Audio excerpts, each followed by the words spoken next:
Hello दोस्तों, नमः शिवाय। दोस्तों, गोवर्धन की पूजा 2025 में 22 अक्टूबर बुधवार को मनाई जाएगी। तो सर्वप्रथम तो आपको गोवर्धन पूजा की बहुत बहुत शुभकामनाएं, बधाई। इस दिन मैं कुछ आपको उपाय बताऊंगी। अगर आप करते हैं तो आपको काफ़ी कुछ तक आपकी मनोकामनाएं पूर्ण होंगी। सेहत से संबंधित दिक्कतें उनमें भी सुधार होगा और घर में धन की वृद्धि, बरकत और समृद्धि आएगी। देखो, पहला उपाय ये है कि अगर आपके घर परिवार में किसी की तबीयत खराब रहती है तो आपको क्या करना है। जिस दिन गोवर्धन पूजा है उस दिन आपको बरगद की छाल लेकर आनी है और उस छाल को आपको पानी में डालकर उबालना है। अब जिस व्यक्ति की तबीयत खराब रहती है उसको स्नान कराना है। अगर आपकी तबीयत खुद की खराब रहती तो आप स्नान कर लें। सिंपल उपाय है, बरगद की छाल को पानी में डालकर उबालकर ठंडा होने पर स्नान करना है। जब स्नान कर रहे हो तो भगवान श्री कृष्ण के नाम का स्मरण करें, उनसे प्रार्थना करें कि आपकी सेहत संबंधी दिक्कतें दूर हों। काफ़ी हद तक आपको फायदा मिलेगा। अब एक उपाय बताती हूँ। अगर आपको धन पाने की लालसा है, और सभी को होती है, होनी भी चाहिए, ऐसी स्थिति में क्या करना है आपको। गोवर्धन की पूजा के दिन गाय माता को आप स्नान करा दें। इसके बाद उनके तिलक लगाएं, हल्दी का तिलक लगा दें और उनको कुछ मिष्ठान अपने दोनों हाथों से खिला दें या थाली में रखकर खिला दें। 7 परिक्रमा करें। परिक्रमा जब पूरी हो जाए तो गाय के जो खुर होते हैं ना, उसके पास की थोड़ी सी मिट्टी ले लें और कांच की बोतल में अपने पास रख लें और मन ही मन में आपको गाय माता से धन पाने की कामना के लिए प्रार्थना करनी है। दोस्तों, गोवर्धन की पूजा जो है विशेषकर गाय माता को समर्पित है, क्योंकि मुहूर्त का फल होता है। तभी तो दिवाली आती है, होली आती है, वजह तो होती है ना कुछ। तो ये जो है गाय माता को समर्पित है ये त्योहार। तो इस दिन अगर आप ये काम करते हैं तो गाय माता की विशेष कृपा आपके ऊपर बनी रहती है।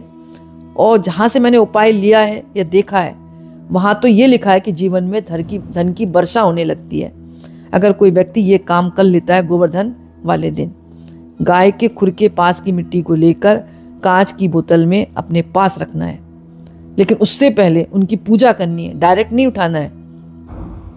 यही हम लोग गलती कर देते हैं। उपाय देखा, आधा अधूरा कर लिया और फिर कहते हैं कि रिजल्ट नहीं आया। अरे पहले उनको स्नान कराएं, थोड़े से गंगा जल के छींटे कर दें माता के ऊपर, फिर तिलक करें हल्दी का, उनको कुछ खिलाएं, 7 परिक्रमा करें। उसके बाद गाय के खुर के पास की मिट्टी लेकर कांच की बोतल में रख लें और फिर मन ही मन माता से प्रार्थना करें कि हे माता, हमारे घर में धन काफ़ी हद तक आए, हमारी आर्थिक स्थिति मजबूत हो।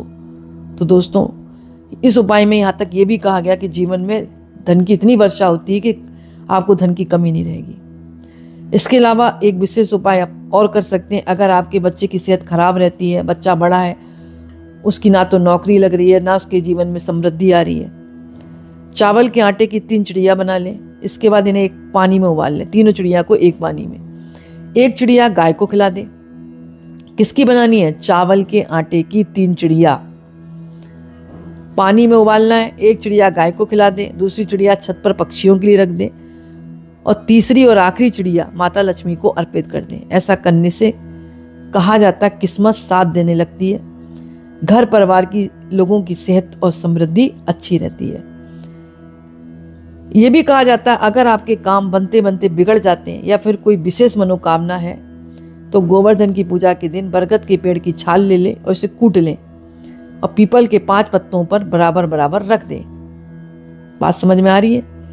क्या करना है? बरगद के पेड़ की छाल लेनी है, उसको कूट कर पीपल के 5 पत्तों पर बराबर बराबर रख देना है।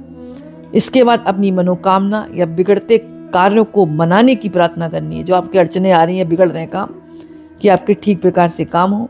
इसके बाद नीम, आम और गूलर की 3 डंडियां ले ले अलग अलग और उसे भी उन पत्तों पर रख दें। अब क्या करना है?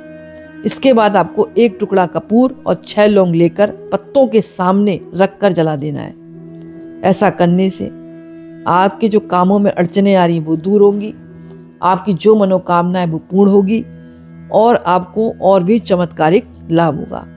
दोस्तों, जो भी उपाय करेंगे विश्वास के साथ करेंगे, क्योंकि विश्वास की ऊर्जा नहीं डालेंगे तो कोई फायदा नहीं है।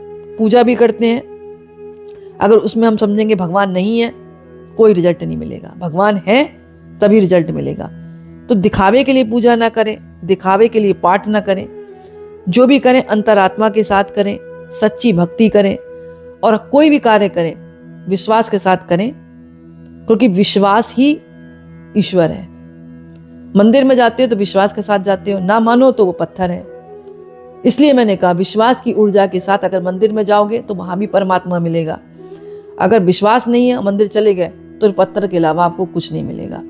तो विश्वास रखें, धीरज रखें और इस उपाय को करें, और फिर देखें आपको चमत्कारिक लाभ महसूस होगा। और अगर आपको चमत्कारिक लाभ महसूस हो तो आप मुझे कमेंट्स में डालना और लोगों को शेयर भी करना, ताकि उनका भी फायदा हो और उनका भी उद्धार हो। कर भला तो खुद का भला होगा। तो दोस्तों, आज का वीडियो मैं ही समाप्त करती हूँ। पसंद आए तो लाइक करें, कमेंट्स में नमः शिवाय जरूर लिखिए। बहुत बहुत धन्यवाद।